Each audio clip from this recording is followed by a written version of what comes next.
The hum of the engines was steady, the kind of sound that either lulled passengers into uneasy sleep or kept them restless for the whole flight. For Emma Carter, row 6A, it was somewhere in between. She slept lightly, the way only a single mother who had worked 2 jobs for most of her adult life could, half dreaming, half alert, like her brain never quite let go of responsibility. Her daughter, Claire, was with her grandparents for the weekend. This trip, for once, was just Emma, a plane ticket, and a slim hope of rest. She shifted, her cheek pressed against the window, eyes fluttering open every few minutes whenever a cart rattled down the aisle or a baby cried in the back. At 34, she looked younger when she slept, her long brown hair loose against her shoulders, but the faint lines at the corners of her eyes betrayed a life that hadn't been easy. And then it happened, a sharp movement, not from the plane but from the cabin itself. She opened her eyes, slowly at first, assuming it was just turbulence. But no, the air had changed. 3 men in civilian clothes, tall and broad-shouldered, moved quickly down the aisle. They didn't look like ordinary passengers stretching their legs. Their pace was coordinated, sharp, purposeful, and in a breath, the aisle around row 6 was blocked. Emma blinked, dazed. 2 of them positioned themselves just behind her seat. One bent low, whispering into a wrist mic. And then she saw the insignia flash as a jacket shifted, Navy SEALs. Her heart lurched. Everyone else froze. Rows of passengers craning their necks, whispers rising like the tide. Emma sat straighter, confusion etching across her face. Why her row? Why her seat? The tallest one, his jaw set like stone, fixed his eyes on her. But it wasn't suspicion. It wasn't aggression. It was something else. Hesitation.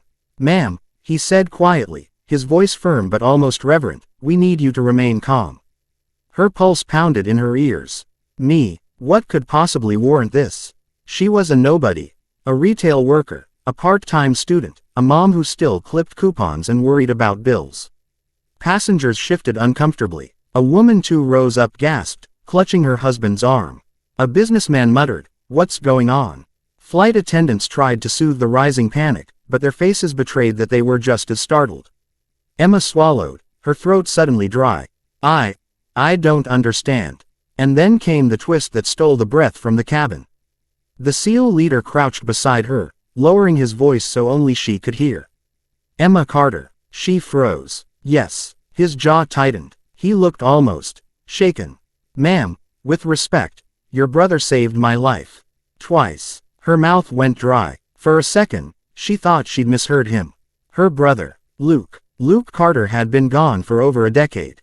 He'd enlisted young, gone overseas, and never returned. She had received the folded flag, the letter, the honors at Arlington. She had raised her daughter never truly knowing her uncle, except through faded photographs and stories Emma sometimes couldn't finish telling because her throat would tighten. Now, here, on a civilian flight, Navy SEALs had surrounded her seat because of him. Emma's eyes blurred, her chest tight. "Luke, he's been gone," the SEAL finished softly, nodding. "I know, ma'am, but to us, he's not forgotten. We recognized your name on the manifest. We didn't plan this for show. We just..." His voice cracked, and he glanced at his teammates, who all stood straighter, eyes locked on Emma. "We just couldn't let you sit here unnoticed." The plane was silent now. Even the restless baby had stilled. Dozens of strangers stared, but Emma didn't see them. She saw Luke, laughing on the porch in their small Ohio town, ruffling her hair when she cried over math homework, telling her not to worry when he enlisted. He'd been her protector, her anchor, and losing him had left a wound she learned to hide, never truly healed. Tears pricked her eyes. "You knew him," she whispered. The SEAL nodded firmly. "He saved me in Helmand. Pulled me out after an ambush. I owe my life, and my family owes him theirs. We all do." The other SEALs, silent until now, gave subtle nods. One had tears in his eyes. Another placed a hand briefly over his heart. Emma's breath hitched. The weight of grief and pride crashed together in her chest. For years she had felt like Luke's memory belonged only to her, a quiet ache she carried alone. But here were men, strong, hardened, warriors, stopping everything to remind her that his legacy wasn't buried. The flight attendants moved closer, unsure whether to intervene, but the SEAL leader shook his head slightly. Respect radiated from him, not threat. "Ma'am," he said, voice husky, "we're sorry if this frightened you. We couldn't pass by row 6 without letting you know that you're family to us. Always will be." Emma covered her mouth with trembling fingers. For the first time in years, the tears that fell weren't just of loss, they were of belonging. She wasn't alone in remembering Luke. His kindness, his sacrifice, had rippled outward farther than she'd ever imagined.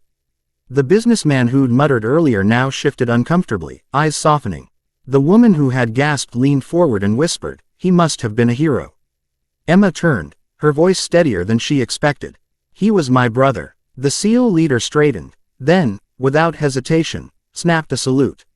His teammates followed, sharp and precise, right there in the narrow aisle of row 6. Gasps echoed again, but this time it was awe. Emma, her cheeks wet, returned a shaky nod. And something shifted in the cabin. The strangers aboard weren't just passengers anymore. They were witnesses to a moment of raw humanity, a reminder of connection that transcended seats and tickets and destinations. The SEALs quietly stepped back, blending again into the rows, leaving Emma trembling but strangely lighter, as though part of Luke had returned to her in that moment. She closed her eyes again, but this time not to escape. She let herself rest against the window, heart full. Around her, the passengers were quieter, gentler. A man offered her his napkin. A flight attendant touched her shoulder softly. And for the first time in years, Emma slept deeply, because kindness, it turned out, was as steady as any heartbeat, carried on in the lives her brother had touched.